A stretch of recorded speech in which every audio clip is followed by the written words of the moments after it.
Hi, I am Payal Mazumdar from Lexis and Company. Today we know about what is civil defamation.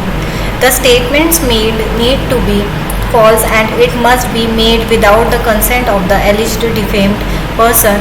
Monetary compensation can be claimed from the defendant for defamation. There are certain requirements for successful defamation suit. They are: the presence of a defamatory statement is required.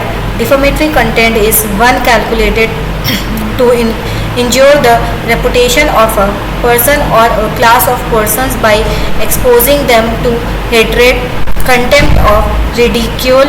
The test whether it damages reputation has to be calculated from the eyes of a common man and his compensation of the matter.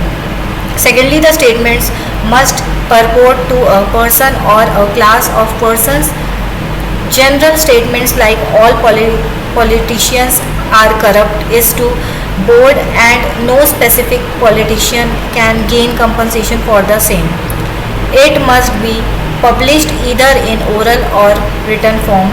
Unless the content is made available to a third person, there can be no defamation. Where a letter is sent in a language unknown to the recipient, he needs a third person to read to it him. If any defamation statement is made in it, it can constitute defamation even if it was sent as a private letter, since the aid of a third person was needed to read it.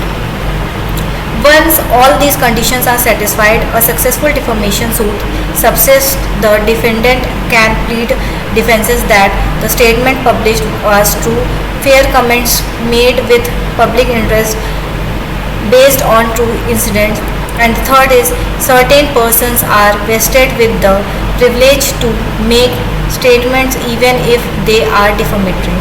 Example: judicial proceedings and members of parliament. If the defendant fails to substantiate his act and the suit is successful. Thank you all. If any of the doubts regarding this topic, please let me know in the comments. Thank you so much.